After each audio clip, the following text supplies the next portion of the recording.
Well, now last class we have discussed that invertible function क्या होता है. To find out the inverse of a function, first you need to understand that there is a simple condition for the function to be invertible. Bijective. Function must be okay, must be bijective to be invertible. Okay, so whenever they ask you to find out the inverse of a function, the first thing you need to check whether the function is bijective or not.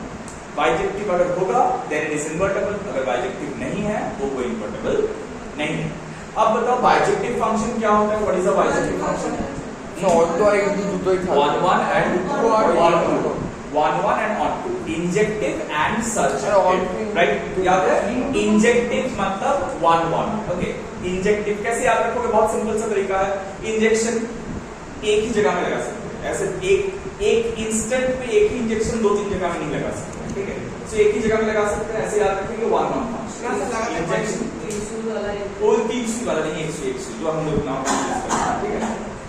3 में मत चलेगा. अच्छा, a function must be bijective for invertible. Bijective का मतलब है क्या?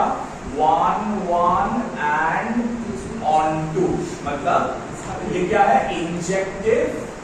injective and surjective. अरे ये जो पढ़े थे इंजेक्टिव और सर्जेक्टिव. और इंजेक्टिव एंड सर्जेक्टिव दोनों ही होना है. ठीक है? तो अब क्वेश्चन ये है कि इसको कैसे प्रूव किया जाए. क्वेश्चन नंबर देखो एक बार. क्वेश्चन नंबर कौन सा? 41. Look at this question 41. थोड़ा ध्यान से. इसमें बोला गया है कि एक सेट है A जिसमें सारा रियल नंबर्स है लेकिन कौन नहीं है? 3 नहीं है. और एक सेट है B जिसमें सारा रियल नंबर है लेकिन कौन नहीं है? 1 नहीं है. अब बोल रहे हैं एक फंक्शन है such that A maps on B. इसको ऐसे रीड किया जाता है. Function such that A maps on B. ठीक है? हाँ, मतलब A क्या है? A है डोमेन और B है कोडोमेन. नहीं, रेंज नहीं बोलेंगे. क्या बोलेंगे? कोडोमेन. A है डोमेन, B है कोडोमेन. ठीक है? अब बोल रहे हैं defined as f of x is equal to x minus 2 by x minus 3. I hope ये 2 होगा. I don't know, बाद में देखेंगे. ये शायद थोड़ा सा चेंज हो सकता है. I'll change, अगर बाद में चेंज कर तो हम बता सकते हैं. ठीक है? For all x belonging to the set A. ठीक है? मतलब सेट A में बिलोंग करेगा. तो देखो ये ऑब्वियसली x 3 नहीं हो सकता है. क्यों नहीं हो सकता? देखो यहाँ पर x minus 3 को 0 डालेंगे तो x का वैल्यू कितना आ रहा है? 3 आ रहा है. मतलब x का वैल्यू 3 डालने से डिनोमिनेटर इज बिकमिंग 0. सो ये फंक्शन अनडिफाइंड हो जाएगा. वो पॉसिबल नहीं है. इसीलिए हम लोगों ने पहले ही 3 को बाहर फेंक दिया है रियल नंबर. जैसे 1 ही होगा. r minus 1. अब 1 ही है ना? चलो r minus 1 ही रखें. r minus 1 for all x belonging to A. अब क्या हो रहा है? थोड़ा ध्यान से देखो. फर्स्ट क्या चेक करना पड़ेगा? वो क्या है? 1 है या नहीं. उसका चेक करने का मेथड क्या है? क्या बोला था मैंने कि 2 एलिमेंट्स ले लेंगे x1 x2. उसमें फंक्शन ऑफ x1 और फंक्शन ऑफ x2 का वैल्यूज इक्वेट करेंगे. इक्वेट करके देखेंगे कि x1 और x2 सेम आ रहा है या अलग आ रहा है. So what do you write? Let x1, x2 belong to the set A. ठीक है? Now if f of x1 is equal to f of x2, so f of x1 अगर equal to f of x2 है, that implies what? यहाँ से f of x देखो ये है, इसके जगह हम x1 और x2 पुट करेंगे. So x1 minus 2 by x1 minus 3 equal to x2 minus 2 by x2 minus 3. So if you cross multiply x1 x2 minus 2x2 minus 3x1 plus 6, right? এখানে x1 x2 minus 2x1 minus 3x2 plus 6. So x1 x2 plus 6 cancels off. You bring all the what containing term? 2 containing term on one side. मैंने 3x2 minus 2x2 equal to 3x1 minus 2x1. So is it coming out to be x2 equal to x1? Yes or no? So this is the basic condition for a function to be 1, 1. What? If we start from f of x1 equal to f of x2, then it should give us x1 equal to x2. Why? Because देखो 1, 1 क्या सीखे थे कि एक particular element के लिए यहाँ पर एक पर्टिकुलर एलिमेंट का रिलेशन हो सकता है. तो अगर ये x1 है और ये x2 है, ये अगर f of x1 है और ये अगर f of x2 है, तो अगर इन दोनों अलग होंगे तभी इन दोनों अलग होगा. अगर इन दोनों सेम हो जाएंगे तो कभी ये अलग अलग एलिमेंट नहीं हो सकता, वो सेम ही एलिमेंट बना पड़ेगा. Is that clear? So this proves, so यहां पे लिखना पड़ेगा therefore f of x, therefore f of x क्या होता है? फंक्शन. therefore function is 1, 1. पहले जल्दी से लिखो, उसके बाद बताते हैं quickly. You need to remember all the steps very carefully. Now, on to prove करना is not very difficult. Do you remember how to find range of a function? Function का range निकालने के लिए क्या करते थे, याद है तुम लोगों को?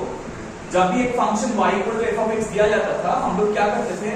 x को in terms of y लिखते थे, फिर उसका डोमेन निकालते थे. याद है? तो वही चीज यहाँ पर भी करना पड़ेगा. पहले what we will say let x belongs to A such that f of x is equal to y. सब में ऐसे स्टार्ट करेंगे, f of x is equal to y. ठीक है? That implies, प्रधान से सुनना, that implies f of x क्या है? ये x minus 2 by x minus 3 which is equal to y. अब हम लोगों का काम क्या होगा? x को y के टर्म्स में लिखना. मतलब लेफ्ट हैंड साइड में सिर्फ x रहेगा और राइट हैंड साइड में y का एक फंक्शन बनेगा. समझ में आया? और उनको तो कंसंट्रेट करो. सो x minus 2 equal to xy minus 3y, right? So what do you get? क्या मिलेगा? जल्दी से बोलो. क्या मिलेगा? जल्दी से. x को in terms of y लिखना है, तो I can write x minus xy is equal to 2 minus, मतलब यहाँ पर x कॉमन ले लेने से 1 minus y equal to 2 minus 3y. सो हम लोग x को क्या लिख सकते हैं? अगर किसी का 3y minus 2 by y minus 1 आ रहा है, वो भी सही. You understand why? समझ में आया? So x will come out to be as a function of y. हो गया.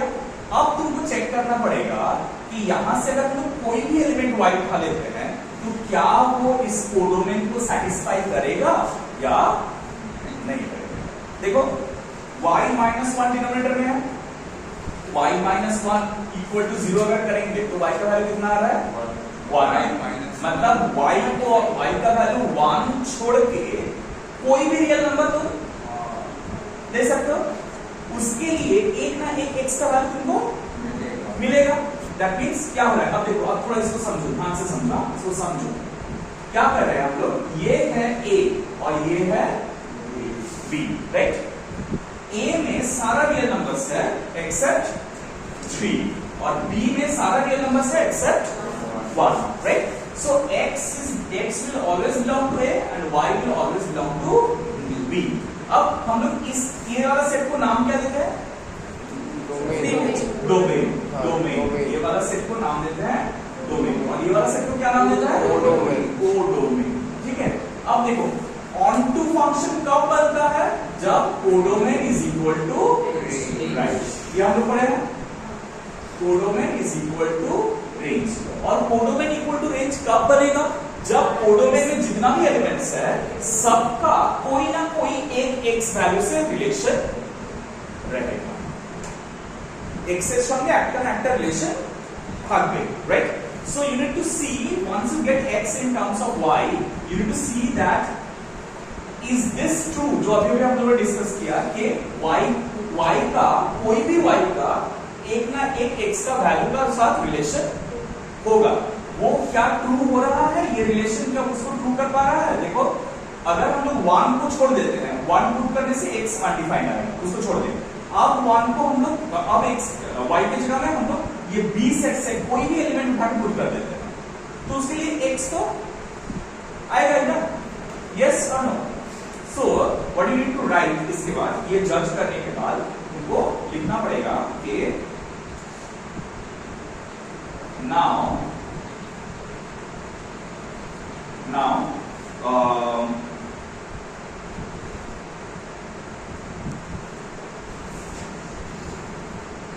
for every element y belonging to set B, there exists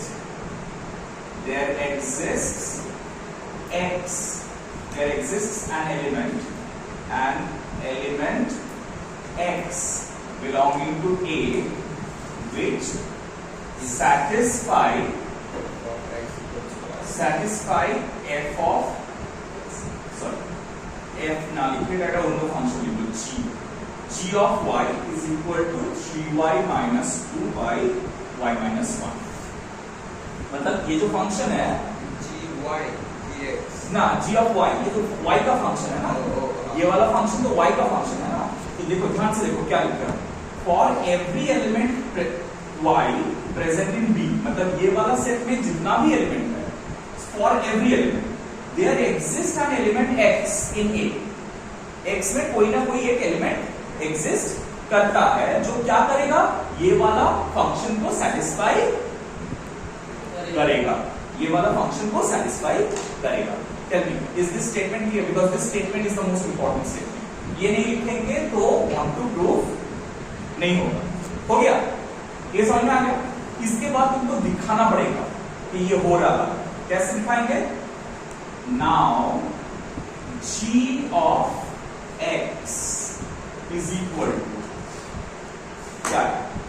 g of x, अब सॉरी g of y लिख रहे हैं, g of y लिख रहे हैं, sorry. अब इक्वल टू ये क्या है, ये y की जगह में हम लोग ये पूरा f of x लिख रहे हैं और दिखाएंगे कि वो एक आइडेंटिटी एलिमेंट आ रहा है। अच्छा, आइडेंटिटी फंक्शन बना कैसे? 3 into x minus 2 by x minus 3 minus 2 by x minus 2 by x minus 3 minus 4। ये करने से क्या आएगा ऊपर? 3x minus 6 एलसीएम कर रहे हैं, सॉरी माइनस 1 एलसीएम कर रहे हैं। एलसीएम करने से क्या आएगा? Minus 2x plus 6 divided by नीचे आएगा x minus 2 minus x plus 3। देखो इसका भी डिनोमिनेटर, न्यूमरेटर में भी डिनोमिनेटर x minus 3 आएगा और डिनोमिनेटर में भी डिनोमिनेटर x minus 3 आएगा, तो वो मैंने नहीं लिखा, वो कैंसिल हो जाएगा, right? Now see what will happen in the numerator, you have plus 6 minus 6 cancelled, x denominator you have everything cancelled, 1, so it is coming out to be x। ठीक है, so you just need to show that g of y should come out to be x। जो जैसे g of y come out to be x, इसका मतलब क्या हुआ मालूम है? y को हम y किसको लिए थे बोलो? f of x। f of y equal to x, g of f of x is equal to x। मतलब जो x जो y यहाँ पर हम लोग डाल रहे हैं वो सारा तुमको वापस वही x में लेके जा रहा है। Exactly. So that implies therefore f is क्या? onto function। f is onto function। अब लिखना पड़ेगा therefore f is invertible। f is invertible। ठीक है, तो इतना कुछ करने के बाद हम लोगों को प्रूव हुआ कि f इन्वर्टेबल है। क्यों? क्योंकि वो on1 भी है और on2 भी। अच्छा, यहाँ लिख लेना पहले, therefore f is bijective, hence f is invertible। ठीक है, लेकिन f का इनवर्स क्या है वो नहीं लिखा हम लोगों ने। therefore f inverse of x क्या है? थोड़ा ध्यान से देखो, f इनवर्स ऑफ x क्या लिखेंगे? ये जो g of y मिला था ना, इसमें जो भी था एग्जैक्टली वही चीज लिखेंगे, सिर्फ y के जगह में x लिखेंगे। f inverse of x is equal to 3x minus 2 by x minus 1 where f inverse such that b to a, मतलब b से a तक है, वो a से b तक नहीं है। It is now coming from b to a, उल्टा हो गया। Is that clear? Is that clear? अच्छा, अब एक बार हम री एक्सप्लेन कर रहे हैं स्टेप्स, कौन कौन सा जगह इंपॉर्टेंट स्टेप्स है, मतलब जो चीज याद रखने से तुमको पूरा मेथड याद रहेगा। फर्स्ट स्टेप 1 1 प्रूव करना, वो तो हो गया।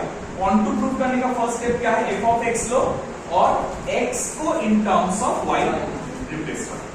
ठीक है, step 1 x in terms of, अच्छा यहां पे लिखने से कुछ भी हो जाएगा। Step 1 right x in terms of y, x in terms of y, ठीक है। Step 2 check the g of y to obey the codomain, मतलब कोडोमेन को वो ओबे कर रहा है या नहीं कर रहा है, वो चेक करो। ठीक है, वो कौन सा स्टेप है? ये बात मतलब एक्चुअली ये वो दिखाने का कोई जगह नहीं है, सिर्फ ये वाला चीज लिखना वो स्टेप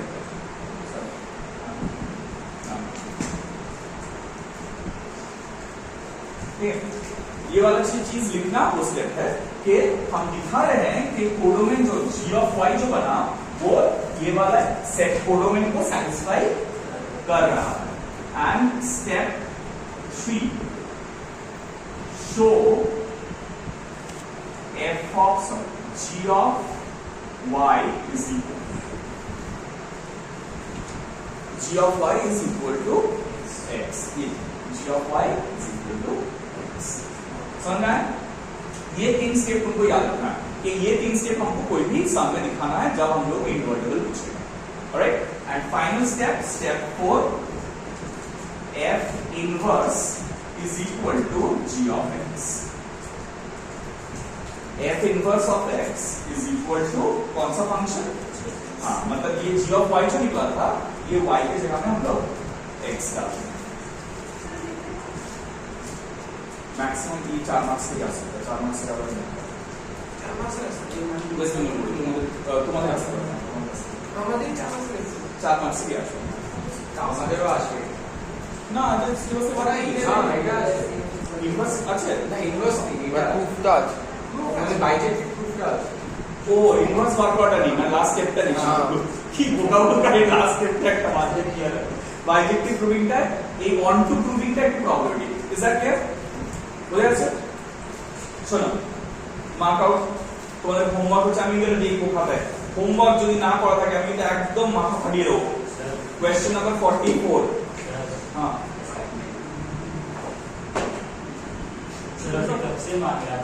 कब से मांग रहा मतलब तुम्हारे पास ये असाइनमेंट नहीं है? फ्राइडे कहाँ दी थी? फ्राइडे आपने दी थी, तो लास्ट मंडे को दी थी ये असाइनमेंट। लास्ट मंडे भी नहीं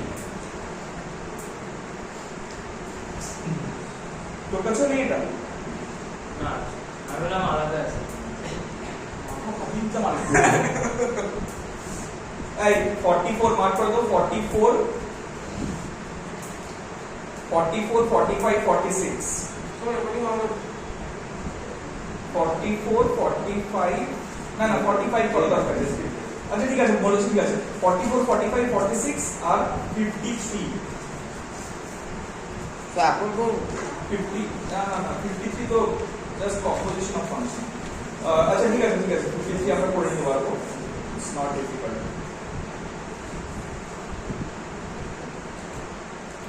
আচ্ছা 42 টা করতে বলেছিলাম, হয়েছিল কোশ্চেন নাম্বার 42 টা?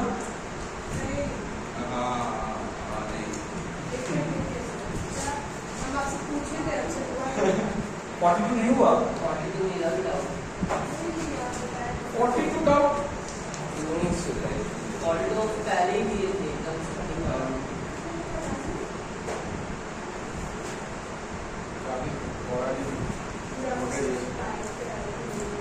আরে আমি এটা করে দিয়েছিলাম, বললাম 42টা করতে, একটা বললাম না অঙ্ক? হ্যাঁ ওটাই 26টা করেছিলে 26টা, হ্যাঁ 26টা করে 42টা করতে বলেছিলাম, একদম একই অঙ্ক, মানে এটা ইজিয়ার, 42 is way easier। হ্যাঁ স্যার এক্স্যাক্টলি স্যার হ্যাঁ এটা বন্ধ করুন। কোনটা বন্ধ করুন? ভাই এটা বন্ধ হয়নি?